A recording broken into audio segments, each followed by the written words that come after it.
Okay, and here we go. Boy, oh boy, is YouTube making things tough.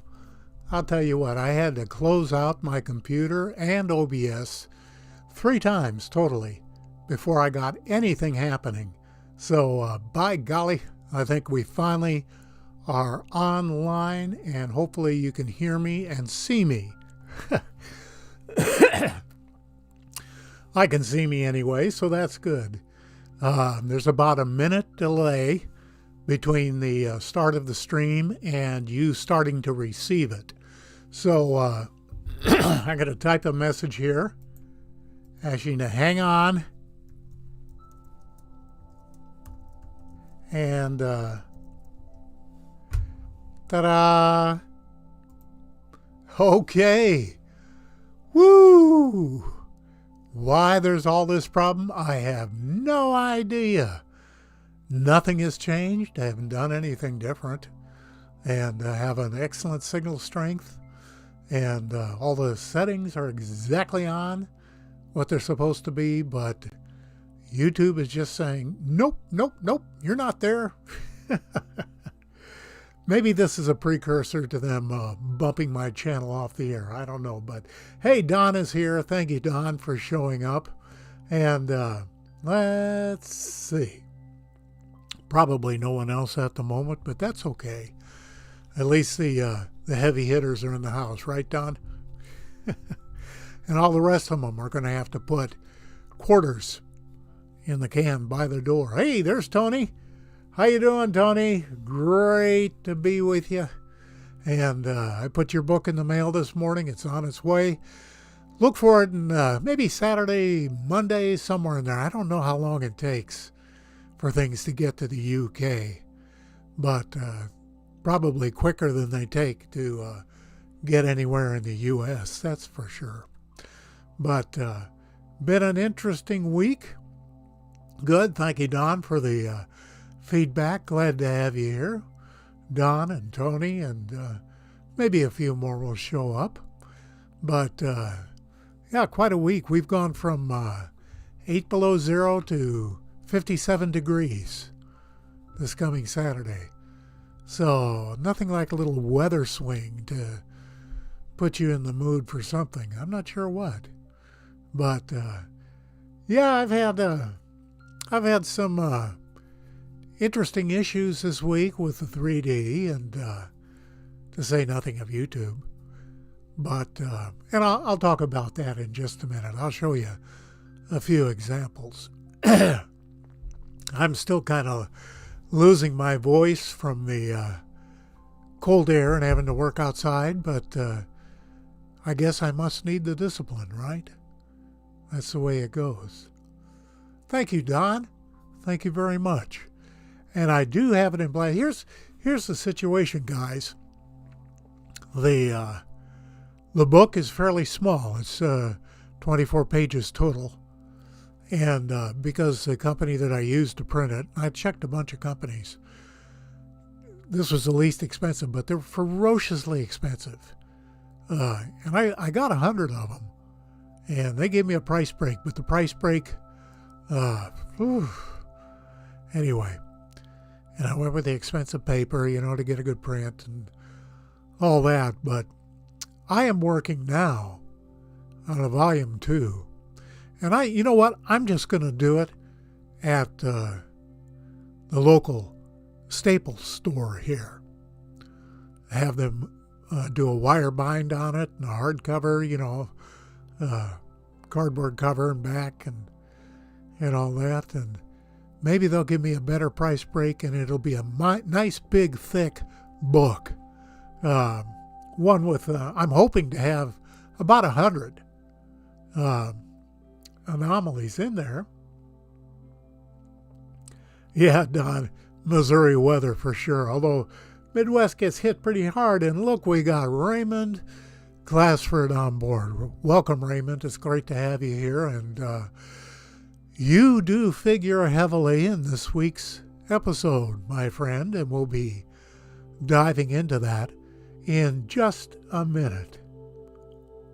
And And Raymond, you didn't miss anything. We were 6 minutes late getting online because of software problems, mostly YouTube's end. My end was fine, but they couldn't seem to figure it out. But hey, whatever. So anyway, I'm trusting you guys. As other people come in late, you need to help them to the 25 cents in the coffee can, okay? Let them know there's a price to pay for their being tardy. Well, anyway, I thought I'd show you just a little bit of eye candy here before we get started. Here's one of my conversions this week. 54 Buick Roadmaster Cabriolet. Boy, is that a piece of sweetness or not?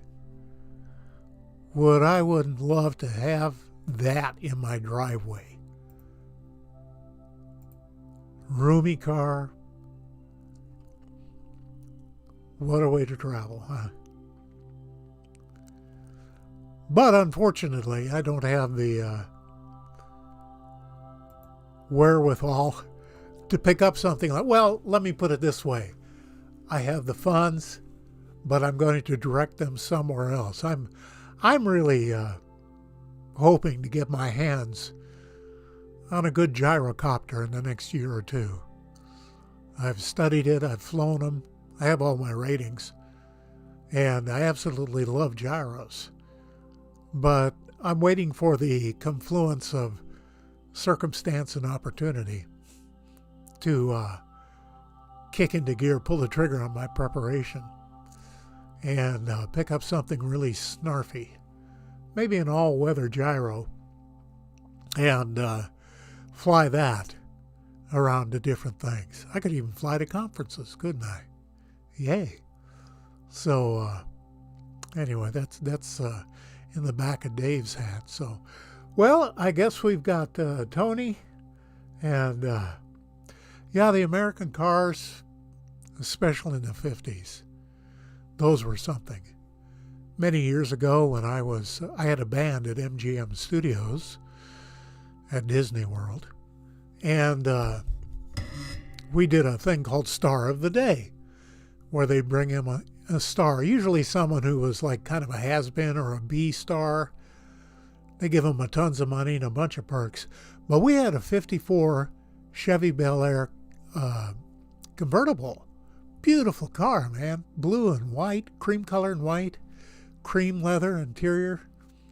And they'd sit on the back of that, and my band would walk them into Grauman's Chinese Theater, and we'd do an entire ceremony where they would put their handprints in some cement. And it was a big deal. There'd be thousands of people there.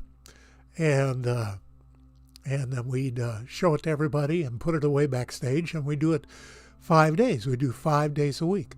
I wish I knew what happened to all those handprints and signatures, because there were a bunch of cool things there. People that I remember from my childhood, like John Aston, from the Addams Family, and Sid Charisse. Ooh-wee! She was in her 60s when she showed up, and she had on a knit one-piece mid-calf dress, and I had to beat the guys in the band back. I mean, they were pounding their feet and whistling, and she looked like $1,000,000, man. And different people like Phyllis Diller. She was coming out of the trailer once, getting ready for a show, and she had a muumuu on. And so she has this nice taut face and these big synthetic boobs. And then sticking out of the bottom of the muumuu were two little scrawny 75-year-old chicken legs. And it was a deeply disturbing sight. But a nice lady. I don't mean any disrespect to her whatsoever. We see that Alan is on board. Hi, Alan. Welcome aboard. And slept until 5 p.m. Holy mackerel, man. You must be pulling some late shifts there, Don. But anyway. So let's see. Don is saying, oh, 2014 Vet with a removable hardtop. Oh, that's nice. Yeah, I'm sorry. A Vet is still a Vet, isn't it, Don? Beautiful, beautiful car. And a real performer, isn't it? You don't like taking that out and flooring it, do you? Working it through the gears. Yeah, there's some wonderful cars. Well, I'll tell you what, we're a couple of minutes here, 15 minutes in, 10 minutes with a YouTube delay. Thanks, guys, for hanging in there. I really do appreciate it. So why don't we start with some of the images and see what we got. Hopefully your X3D eyes are on. You can store your angry eyes in the drawer for now. And here comes the first one. This is one of those deals where two different people argued about who found it. Sarah Runcie and Laszlo Shabaliks. And I hate to leave them both out, you know, select one. So I put both their names on here. But this just gives you an idea. I mean, look how far away this thing is, right? This is way off on the skyline. And people complain, oh, the pictures are blurry. Why can't you make them clear? What are you trying to hide from us? And oh, boy. And I just tell them, well, do it yourself. You can do better. I can learn from it. We'll all be happy.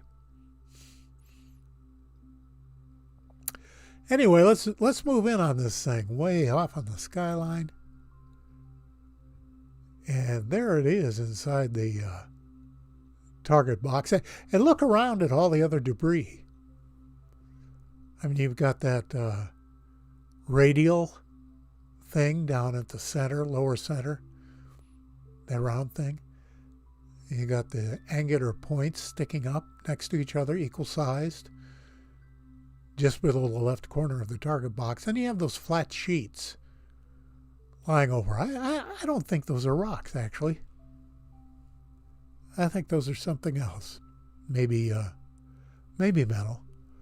But let's go to a hyper zoom, because you can see this thing has a definite mechanistic look to it. It's got a slot. See how that front face, and then there's a slot in the bottom face, and you've got a rectangle sticking out of the slot. And that round business on the right side. What's that all about? I don't know. But it is what it is.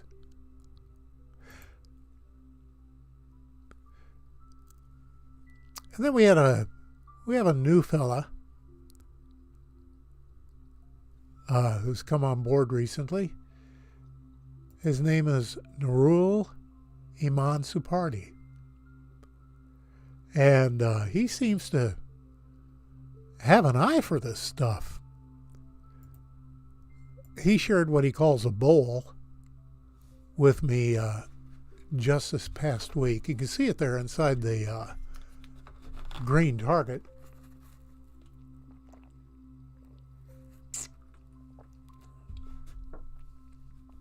And you can even see it from here. I don't know how big your screens are or just how clearly you can see things. But take a look at this. Isn't that cool? Could that be erosion? Yeah. Yeah, it could be. Let's be honest. But how do you get something circular like that? And those nice even layers that look carved. That's really pretty cool.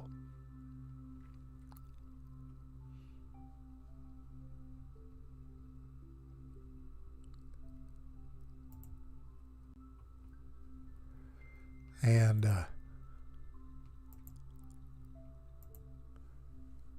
We'll come on back for just a moment here and let you guys catch up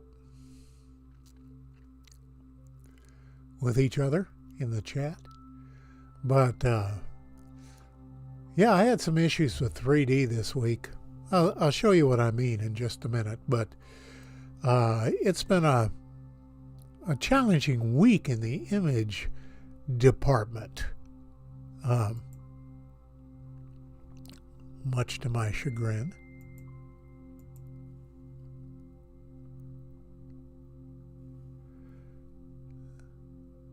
And let me show you what I mean.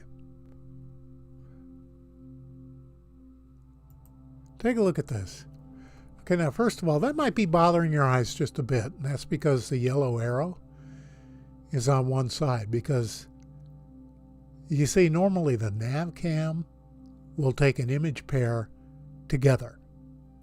Just like a stereo camera here on Earth. Boom, it takes both images at once.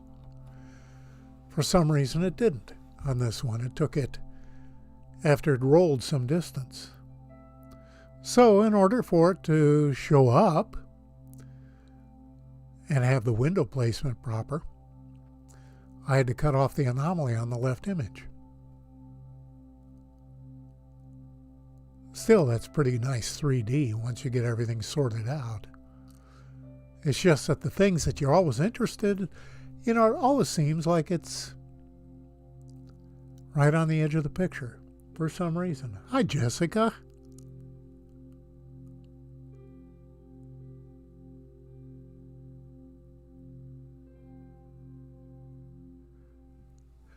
And yeah, you're right, Alan. Graphene oxide, which become nanoparticles under the influence of nitrogen, I believe it is. Or is it hydrogen? I may not have my chemicals straight there. We won't talk about that out loud, but we understand that it's a problematic situation. Anyway, so let's move in a little bit. You can see the yellow arrow there, pointing at a neural called a cube tube. And that's just what it is. It's a cube with kind of a porch roof on it and a cylinder attached to the side. Isn't that weird?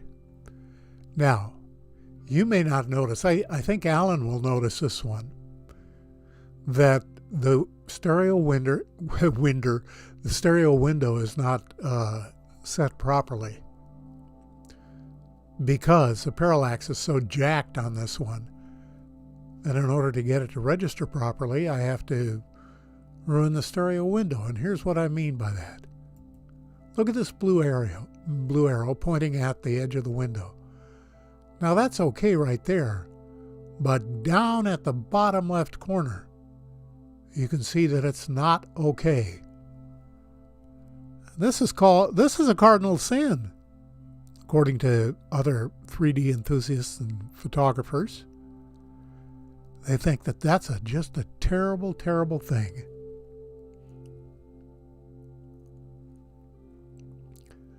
So here it is with the moved in. The window's still not right, but I played with the contrast a bit. And now you can clearly see this is definitely not a rock. I think it's a mechanism. Why else would you have a perfect cube with a hat on top? Even looks like it has a button in the middle on top. Those dark openings. A cylinder? Is that maybe an old motor on the side? Who knows? I certainly don't. But it's very, very suspicious, wouldn't you say? Okay. And I'm back in all my splendor once again. And so, Don, I'm jealous that you have a 214 vet, but, you know, if anybody's going to enjoy one, it should be you, I think. My big thrill. I couldn't afford a vet, but I spent over 3 years restoring a 1982 Honda Goldwing. Stripped it down, took all the stuff off of it, custom paint, chromed everything. That was a honking bike. And I rode that thing everywhere. Everywhere. I took it 1,500 miles to the 6th annual Mars conference down in Mobile, Alabama, where I hung out with Chris Maroney and Billy Carson, Ken Johnston, people of that ilk. Michael, Thomas Mikey Schroeder Jensen. I think he goes by Mikey nowadays. I just call him TJ. He's been working for Billy for this last year. And I guess they're doing just fine. So that's kind of nice. But just looking at the comments here, well, doesn't look like anything is really directed at me, any questions for me. So I guess we'll go ahead and take a look at a few more images. Now, we're going to get into Raymond's images. He sent me a bunch of Mastcam views from 3365, and you can see all the links there. And Raymond, I didn't use them all because I wanted to keep it simple. But now you can see in this image that I've marked 4 of them. I haven't marked them all, but I've marked 4 of them. Down on the right, the yellow target. Right in the middle, the red target. Green target up on the right. And magenta target up on the upper left. There's some neat stuff in here.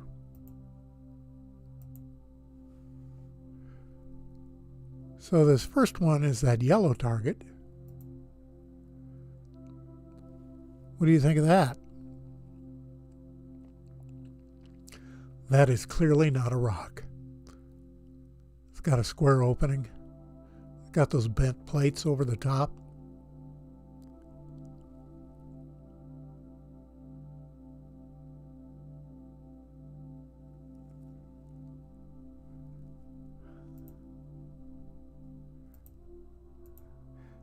And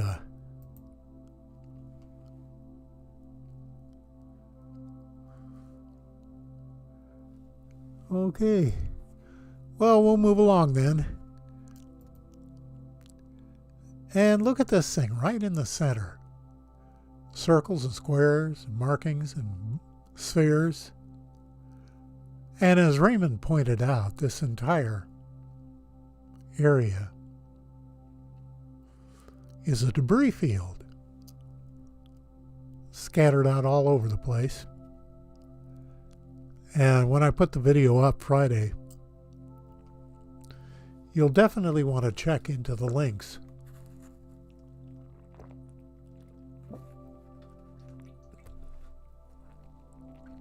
And go examine. I've only used 2 of the Mastcam images in this week's episode, just to keep things kind of simple.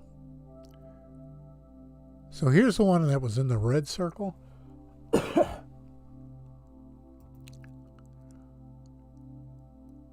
How cool is that? Look at the faint markings on that square piece. And the other divots and holes and openings. This really does look to me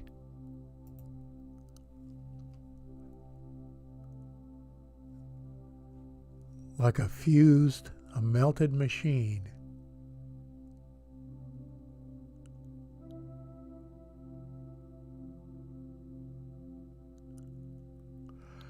And Jessica, you're asking, any chance some of the pics in the first and second album?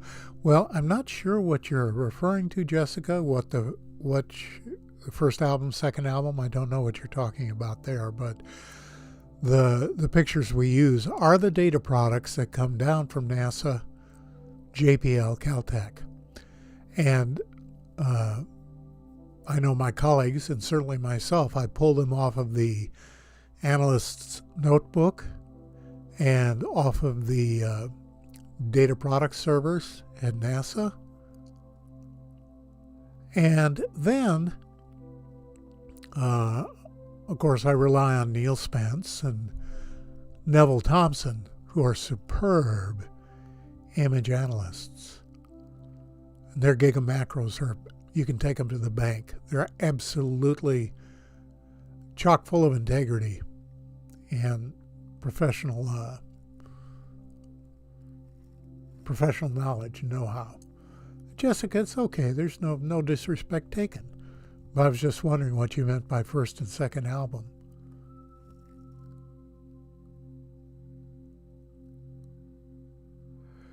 And Tony, I don't know what NASA is doing up there, but, you know, I believe they have one agenda for us and one agenda for the actual mission, which is, you'll notice, for example, that they do call the orbiters reconnaissance orbiters.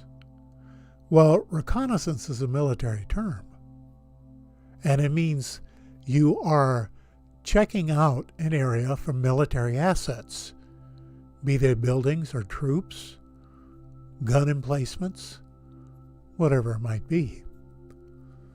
So I think that's a little slip of the tongue there. I think, too, that, it's obvious that they send us the really, they give us really crappy JPEGs. 70% is what they are. Full of artifacts. You can't blow them up. And they keep the high-res stuff to themselves, and they,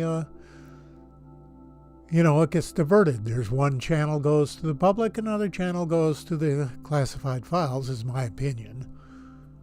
I can't prove that. But we saw it happening early on with the moon images, and also with Mars images, when they were falsifying the blue skies, when they were falsifying evidence of water, and we kept telling them, no, the skies are blue. And people poo-pooed us. No, it's that pukey, dust brown, red color. That's the sky. You're not following the science. Well, actually, we were balancing the color wheel on the rovers and looking up and saying, oh, look, the sky is blue. And oh, look, there's dew on the rover. And oh, look, there are puddles in the ground. And oh, look, there are little tiny waterfalls, too. And they've just admitted recently that there is water, flowing water, on Mars. Gradually, they're going to let things be known. But anyway, let's move on with Raymond's good stuff here. Let me see if I can find it. There it is. Okay, take a look at this while I check out some of these comments.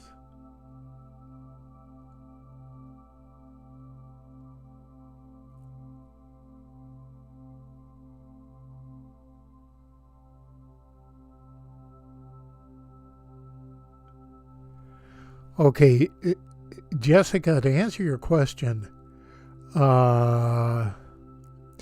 yeah, in the videos section, actually, there's a number of different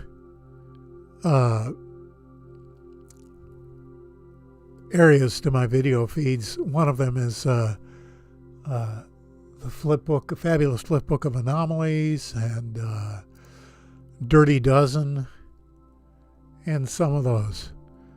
All I can tell you, Jessica, is those images are ones that I pulled down from NASA's servers. There are a lot of people who say, no, that's Devon Island.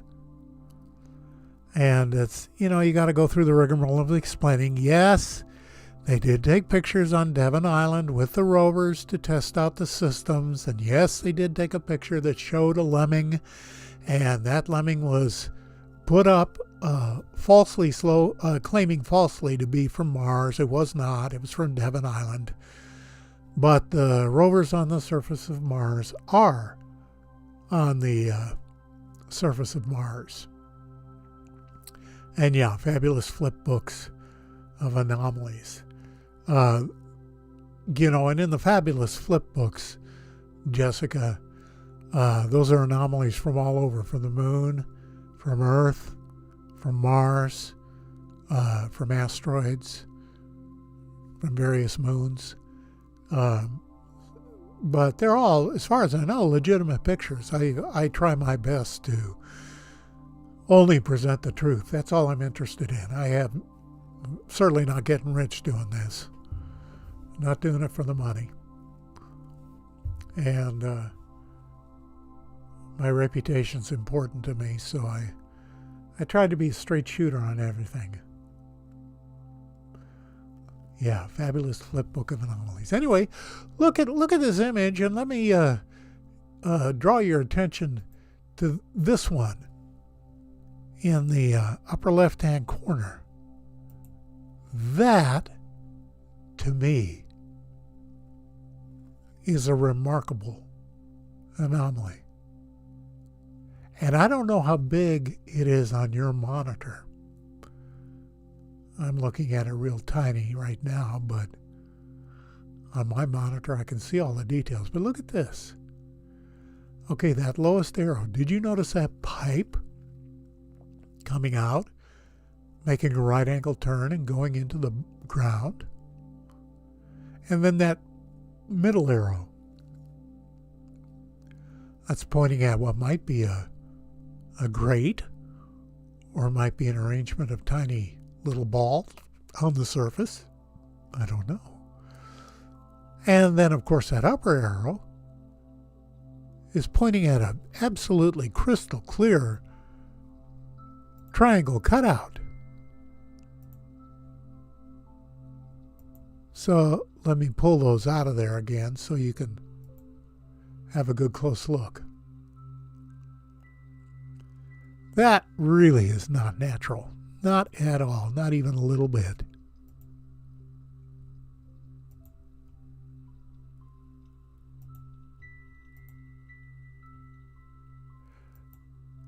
And let me see.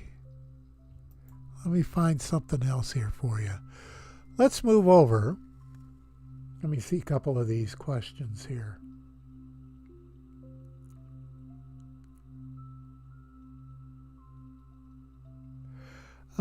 Tony, as far as I know, Russia doesn't have anything publicly landed on Mars. They've sent out a couple of orbiters, the most famous of which was one that was just about to touch down on Phobos when the camera showed a long cigar-shaped glowing object, and then the lander was destroyed.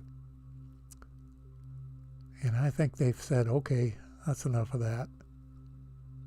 They don't have a ton of money to work with. They're kind of tight right now.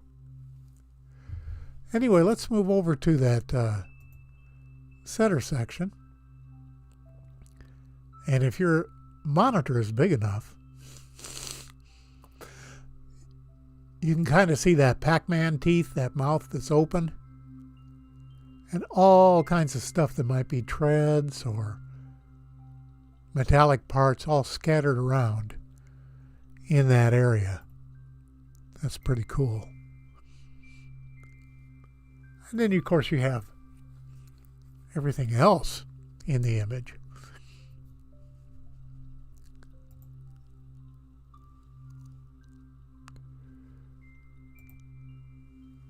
Okay, let's move along to another one of the Mastcam images that Raymond shared with me, Raymond Glassford. And you'll see here three things that I've marked. In the lower left corner, that turquoise square, then the yellow circle in the middle, and the arrow up on the left. And once again, NASA puts the anomalies right on the edge of the picture.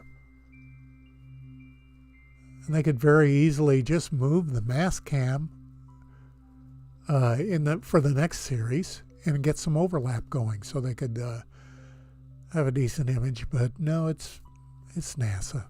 What can you say? Anyway, let's go to the we'll go to that yellow circle in the center and take a look at that.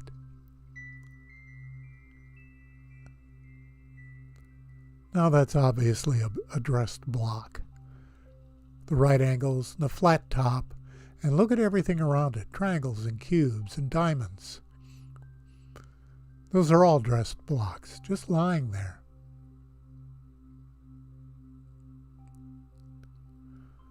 If I found that out in the desert, I'd take it home because I'd say, well, if that's a natural rock, that's the darndest one I've ever seen. I want to keep it.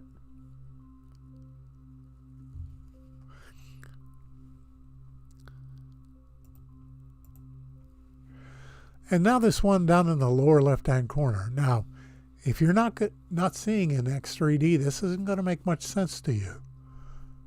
But in X3D, it kind of comes clear. That, my friends, is a massive machinery, wiring and tubing.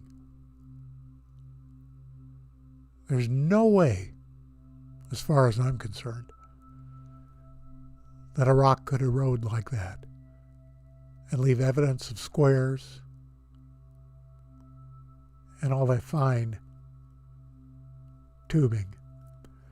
And Jessica, yeah, they're China's rover.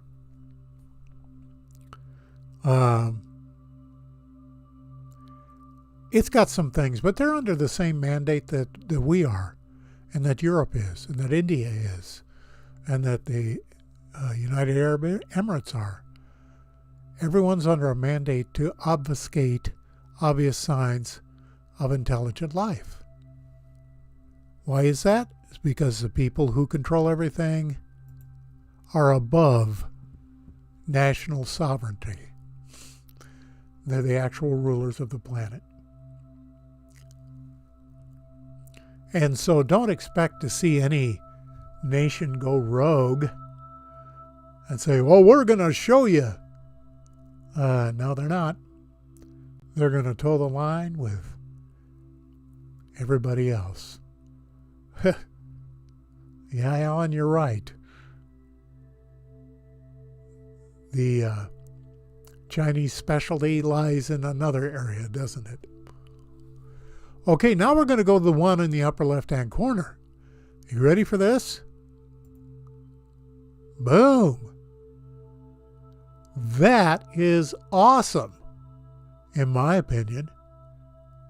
That is so clearly wiring and machinery and tubing. It's like the inside of some fantastic and complex, a jet engine or something that's been rolled and crunched and eroded. And how many boulders have you ever seen that look like that or are furry with wires sticking out?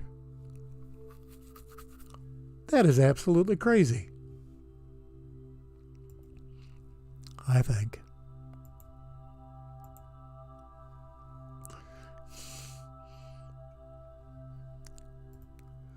Okay, so we're back for a little bit here.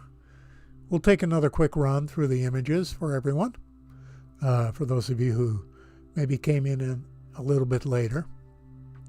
And then we'll call it an evening. Yeah, Tony. There are actually 5 financial families calling the shots. And that's as deep as I want to get into it. So we will start with the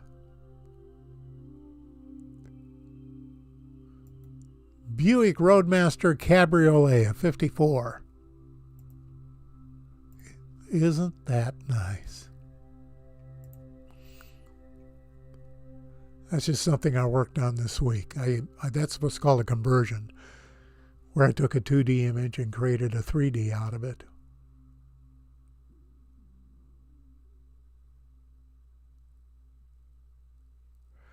Well, Jessica, the sad answer to your question is that we are already free-range slaves.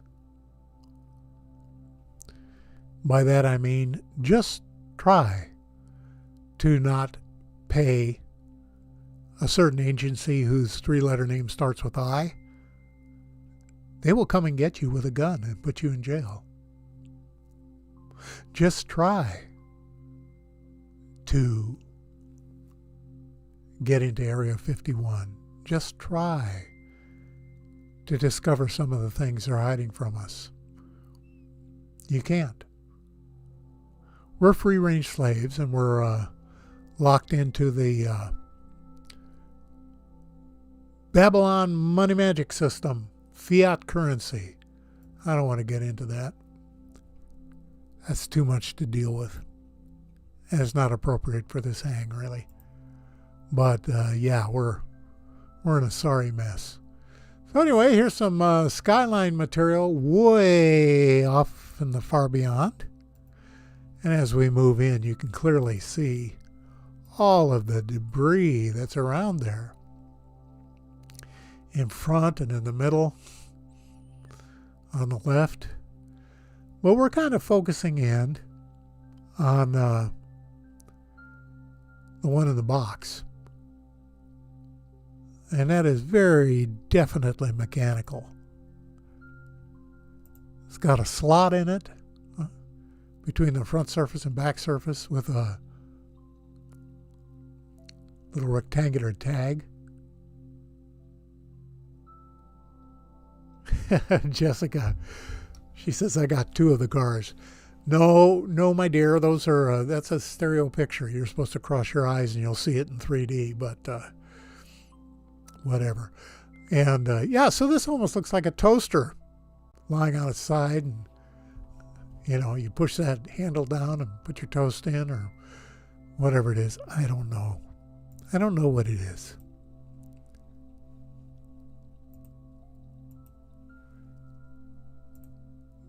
Then we're going to move over to a nav cam shot.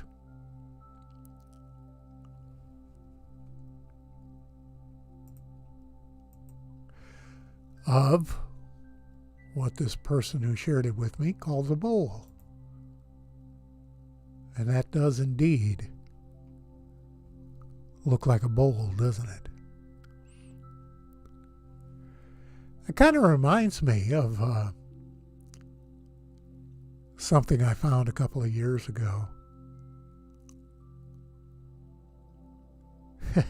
Tony, all you've got is a Mini and a Vespa scooter. Hey, that's all you need, brother. A Mini Cooper and a Vespa. I mean, you could be doing a whole lot worse. That's a lot of fun right there. I had a VW thing that I restored. It took me 5.5 years. But I restored it, and boy, was it pretty. I love driving that thing around. Convertible top. Anyway, here's one I found a couple of years ago that reminds me of that bowl. A trough, of all things.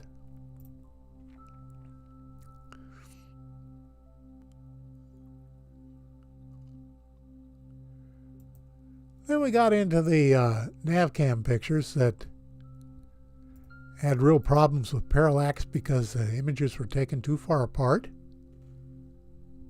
which is why there's only one yellow arrow. But that's pointing out the cube with a tube. Pretty cool. And I can move in a little closer and play with the contrast a bit. And you can see that's, I wonder if that's a Briggs & Stratton engine on the side.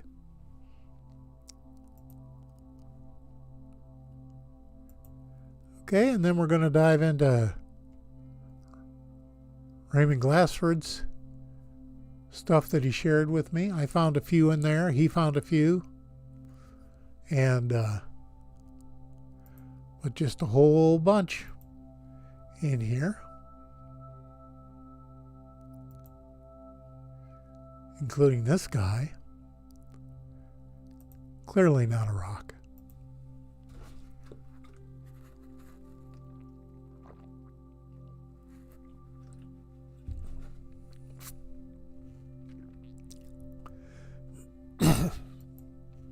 And then another chunk of something there that's not natural, right in the center. You let your eyes kind of play over that. You'll see what I mean. And then this odd little piece of fused machinery. And yeah, Jessica, I agree with you. How can anybody argue that these are natural? But they do. They think that there were fringe kooks. But that's why I decided to do it in X3D and focus for the most part, whenever I could, on non-fractal anomalies. In other words, those anomalies that show the mathematics of intelligent agency. And then here's that whole pile of debris here with that cool thing up in the left-hand corner with that pipe coming out and little grid work and the perfect triangle.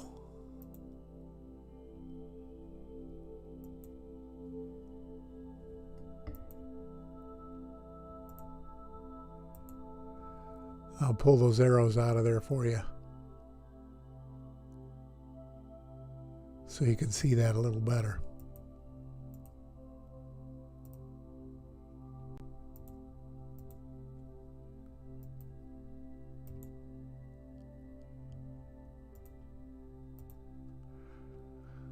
Okay. And moving on to our next context view. 3 more items that we just had a look at a few minutes ago. That beautifully dressed block right in the middle of the picture.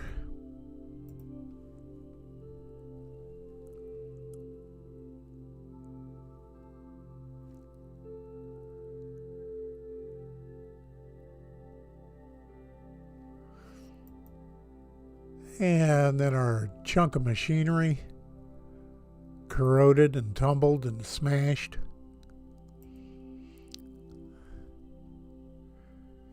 You can kind of imagine if something,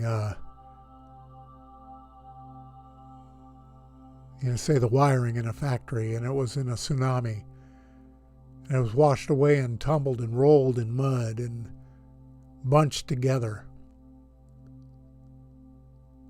Cast up somewhere and the mud gradually wears away and you get something really bizarre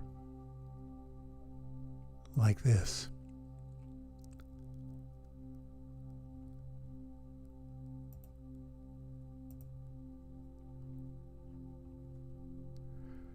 That's an amazing thing, in my opinion.